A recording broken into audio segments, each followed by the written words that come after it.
Isa kaw jim n'a b'ale ɲɛna ko fɛn bɛɛ bɛ ɲɛnabɔ dabara de la an ɲɛ b'a la wagati laban ninnu na a bɔra ka kuma caman fɔ mais sɔnni an ka don video kɔnɔ fɔlɔ an bɛ Isa kaw jim ɲininka komi silamɛya birifini de b'a kan komi a ko k'a tun bɛ au conseil islamique la a donna cogo min na n y'a don cogo fɔ o ye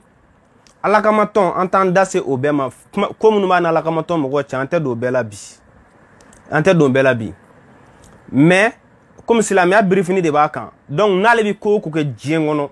normalement a kɛra politique ye o a kɛra adamadenya ni ɲɔgɔn cɛ jɛw ye o a kan ka diinɛ de bila ɲɛfɛ ni maa mun kalanna diinɛ na k'i ye diinɛ bila ɲɛfɛ e ka réaction de kan ka kɛ jumɛn ye i ni jɛɲɔgɔn kɔrɔ dɔ cɛ walima i ni maa mun jɛra n'aw farala i ka réaction kan ka kɛ jumɛn de ye silamɛ i kan ka an kuntigi ale salatu wasalam i kan k'o de ladege walima i ka kan ka Ibilisa ladege de ale mun ko k'a nana don politique la pour faire scission entre la nouvelle politique et l'ancienne politique ko pour que ka danfara don Mali ale bɛna politique kura mun daminɛ ani politique kɔrɔba mun bɛ yen mun ye ka an ka impôt n'an ka taxes suɲɛ k'o denw bila ka taa kalan na kɔfɛ k'ale bɛna danfara don politique fila ni ɲɔgɔn cɛ c'est-à-dire ale bɛna ni la renaissance dans la politique malienne quoi ale bɛna Mali politique ale bɛna ka na a bange kura ye ko k'a jɛ a y'o de fɔ an ɲɛna donc du fait que diinɛ birifini b'a kan diinɛ ye mun de fɔ an ɲɛ ni mɔgɔ fila jɛra n'aw farala est ce que e de kan k'i sigi k'a tigilamɔgɔ buruja wa i silamɛ ɲɔgɔn maa mun y'a denmuso d'i ma est ce que e de kan k'i sigi k'a fɔ k'i b'a tigilamɔgɔ tacler ou encore k'a fɔ k'i bɛ kuma fɔbɛli dɔ f'a ma n balimaw ko politique ko b'a dan ye parce que ko e ka intérêt bɛ yen est ce que silamɛya la ni mɔgɔ jɛra n'aw farala n'a ma fɛn k'i la est ce que e kan ka fɛn f'a ma est ce que i kan ka fɛn k'a la c'est à vous de juger donc comme a ko ale silamɛ k'ale diinɛma ye a ko k'ale bɛ nɔnɔ min maa b'a fɔ Isa kaw jim ɲɛna anw tɛ nɔnɔ min an bɛ ji de min ji datugubali ji kunnankolon parce que nɔnɔ bɛ datugu nɔnɔ dɔw bɛ yen n'i tora k'a min i bɛ su nɔnɔ dɔw bɛ yen n'i tora k'a min i kɔnɔ bɛ boli walima i bɛ bɔ cogo la an t'a dɔn ni bana sugu min b'a la mais quand même an bɛ ji dalankolon de min ji min ma deli ka datugu a ma kɔmɔ foyi t'a la an b'o de min donc maa mun bɛ bɔ k'a fɔ k'ale n'a hakili bɛ ɲɔgɔn fɛ a bɛ bɔ bi a bɛ dɔ fɔ sini a bɛ bɔ a bɛ dɔ fɔ mais ani mɔgɔ mun jɛra c'est-à-dire a ye notoriété fɛn o fɛn sɔrɔ diɲɛ kɔnɔ hali n'a sɔrɔ notoriété in bɛɛ binna ka bɔ a la c'est-à-dire tɔgɔ daw la a y'o fɛn o fɛn sɔrɔ hali n'a sɔrɔ a bɛɛ binna ka bɔ a la a y'a sɔrɔ grâce à qui grâce à l'imam Diko vrai ou faux a ka don au conseil islamique la c'est pas grâce à imam Diko mais a donnen i taari nɔrɔ mɔgɔ mun na ka i yɛrɛ k'a ka jɔ a kɔ porte parole ye ka tugu a kɔ k'i yɛrɛ nɔrɔ a la e ka da la k'o tigilamɔgɔ ka kusa ni e ye sa hali ni e bɔra an ye k'a fɔ an ye bi i ye bagabaga sugu bɛɛ kɛ kaw jimu an y'an sigi an ye lajɛ an y'i toléré an y'i ye k'i to yen i ye bagabaga sugu bɛɛ kɛ sisan hali ni e bɔra k'a fɔ an na ko imam Diko bɛ dulɔ min anw tɛ da la parce que e bɛ ɲɛ min bɛ e kunna comportement min bɛ e la hali mɔgɔ min y'a su ka bɔ Ibiza kɔnɔ o tɛ o comportement sugu ninnu kɛ faden kɛnɛ kan n bɛna ka n'o ɲɛfɔ aw ɲɛna sisan c'est pas parce que ko kaw jimu juguya b'anw na c'est pas parce que ko kaw jimu k'a bɛ se kuma na n'a bɔra maa dɔw bɛ yen nɔ olu tɛ fɛn dɔn kosɛbɛ mɔgɔ dɔw bɛ olu yɛrɛ ka analyse ka surun olu yɛrɛ ka faamu ka surun pour que k'a yira aw la fɔlɔ ko kaw jimu ta tɛ Mali ko ye pour que k'a yira aw la fɔlɔ ko kaw jimu ta tɛ Ala ko ye diinɛ ko tɛ faso ko tɛ k'a yira aw la ko kaw jimu ta ye wari ko ye n bɛna exemple frappant kelen d'aw ma sɔnni an ka don a ka video kɔnɔ sinon ne t'a ka video lajɛ mais ni parce que balawu mɔgɔ dɔw de bɛ yen olu fɛnɛ bangena k'u bila Facebook sanfɛ ten dɔrɔn ni hali ni kuma fitinin fɔra u bɛ taa kuma in ta u bɛ imam Diko photo nɔrɔ a la mais kaw jimu ka kuma a kan bɛ Diko de ma donc sɔnni n ka o jeu kaw jimu ka nkalontigɛ yɔrɔ a ka manipulation yɔrɔ n bɛna yɔrɔ kelen dɔrɔn fɔ aw ɲɛna kaw jimu wagati mun na a donna CNT kɔnɔna na a donna ye jɔn de y'a to n'a donna mɔgɔ minnu sara misiri la jɔn de y'a to n'a donna bali bɛ mɔgɔ dɔw la hali sini jɔn de y'a to n'a donna minnu kɔpasa banana minnu bolo tigɛra olu de sababu ye kaw jimu lase CNT kɔnɔna na kaw jimu donna a y'a ye ka pɛrɛn-pɛrɛn jɔn de kunna premier ministre dɛ a y'a ye ka pɛrɛn-pɛrɛn jɔn de kunna président dɛ tout ça il était en complicité avec les militaires mais an ka tɛmɛ yen kan mais kaw jimu donna aw y'a ye mɔgɔ minnu bananen don a y'a ye ka kɛlɛ jumɛn de kɛ pour que maa ninnu ka évacuer u ka taa furakɛ aw ye kaw jimu ye yɔrɔ jumɛn de la a ye kɛlɛ kɛ ka ministre de la justice interpellé CNT kɔnɔna na CCB la k'a fɔ ko maa minnu fagara il faut justice aw ye kaw jimu ye k'o kɛ wa depuis u donna an k'a kɛ bandaw ma ɲi wari ma ɲi mais kaw jimu ye ministre de la justice i sababu bɔra maa minnu na CNT kɔnɔ i bɛ ka gulɔ i b'a dɔn k'i kama kɔrɔta k'i yɛrɛ jate maaba ye courte durée courte iga ma bayan c'est une courte durée wakati kungurun doro ne do kana nyino ko parce que fokata ki saraite eli malla fokata fugo mun krete eli malla mais sona nga du ga manipulation ko nana e dona CNT kono comme mogoto ta foli kadie ni jogo nyuma tumbe e kawjumna na ya soro ni e jamana jolai kele fola mu nga ke par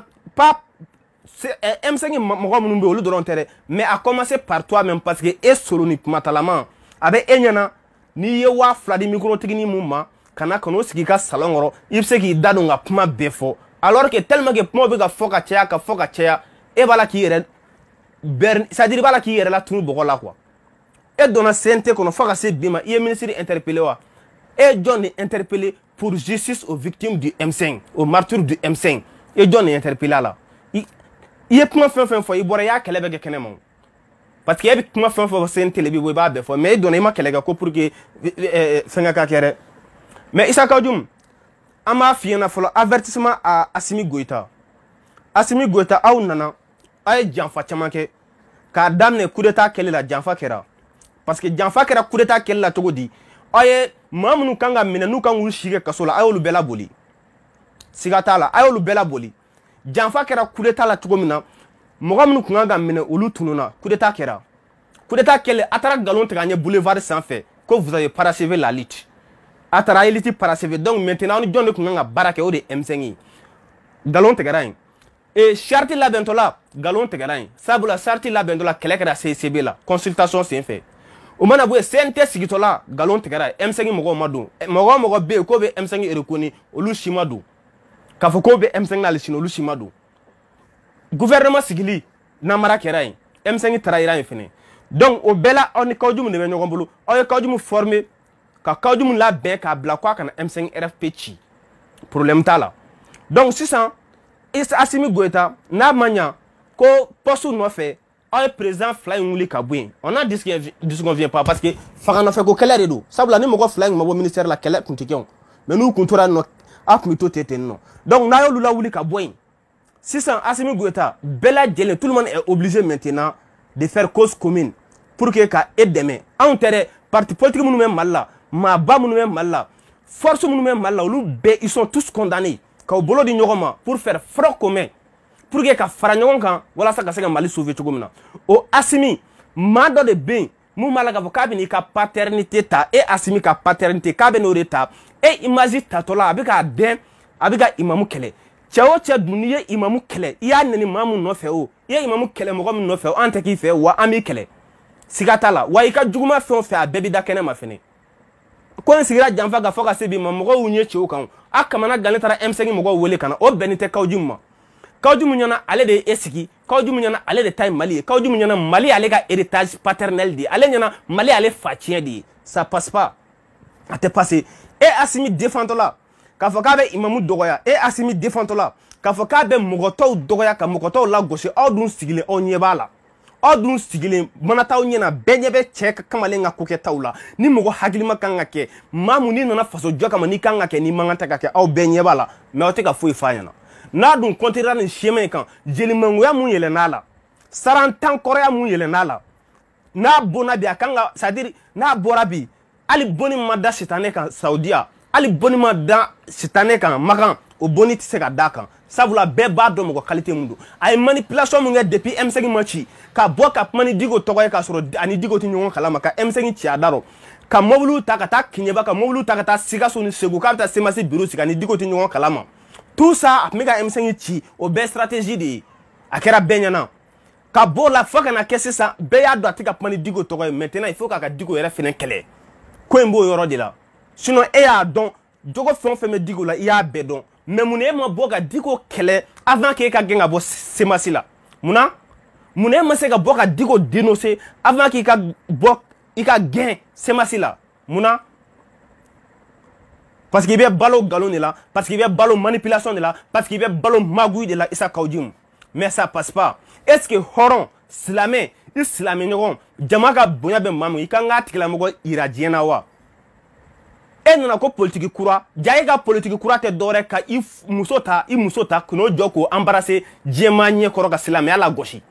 i ye silamɛ jumɛn ka to k'a kɛ diɲɛ kɔnɔ depuis que le monde est monde i y'a ye min silamɛ ɲɛma jumɛn i y'a ye min diinɛ ɲɛma jumɛn i y'a ye min comme Mamoumi Pmani Djamana Dine Togoye. Surtout quand toi, tu t'es autoproclamé porte-parole de Imam Diko, tu parlais au nom des musulmans du Mali, Diko Togola, et que boni Mousso et Kibo Amarase, Dorete pour que Mouki Bochorobala. Depuis non, Ibina Jahlia Menangono.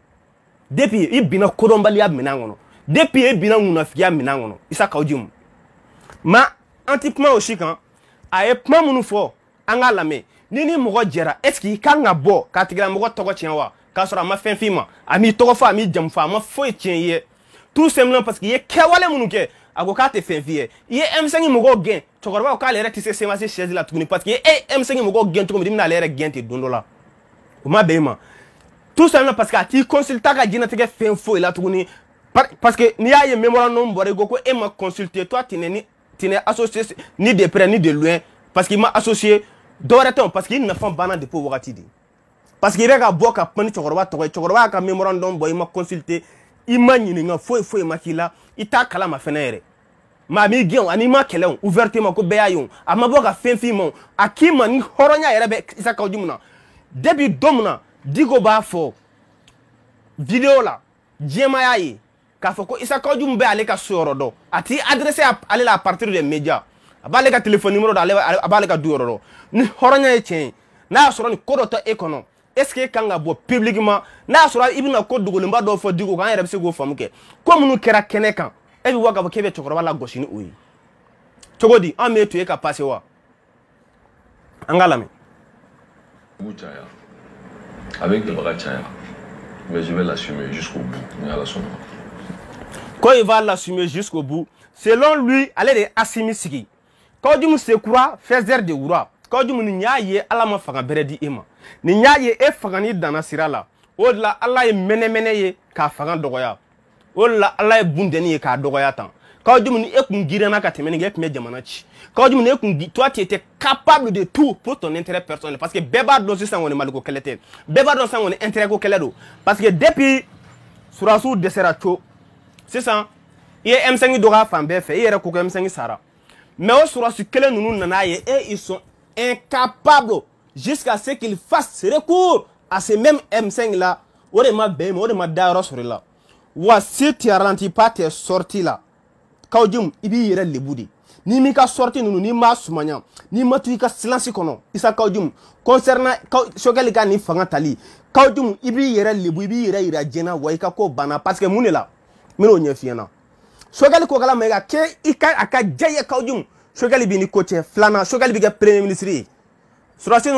nous me Shogali nommé comme premier ministre wa do mumbi kele Shogali kale premier ministre ka ko bina Shogali fene évincer ka boui parce que ko i bora folo ye subaga ya pmo fo mutar wan maka subaga pmo fo bando mo ko lu évincera donc ko Shogali bina sigi no manya do ko ka marfata ka Shogali boy nous yo ko bi population de le surunye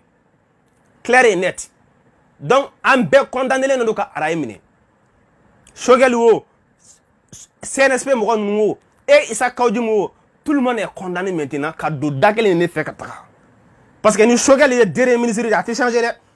Shogel ti fallait no de bi kono ni ka intérêt de bi na sa Shogel kama ni ka marché de kra ministère na ko Shogel de bi no genga boy ni ka marché kra yoro ko de bi na fermé ka fo ki bi na Shogel ki njien tenen ki bi bo ibi micro tugu wele ka wa kelengele ndolu makolu siki ka saloni ngono ka fo ko ibi na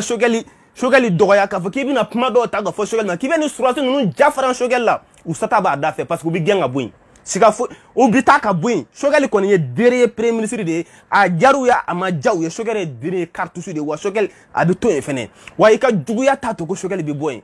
yi ni tenega mo go fla folom ni anya ko version na mene e reb se ga boki jo to de kubita mali fere français ma dalu bi bolomi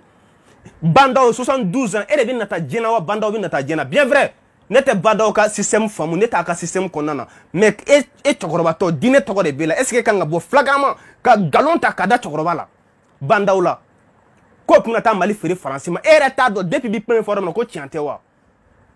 Et t'as donc quoi bébé ministère pour souffler ne fait. Et bon donc à monga. Mais bora pour berner la population, ka au hypothèse ka au soutenir, ko bandao, quoi pour n'attendre mali faire français, mais tiante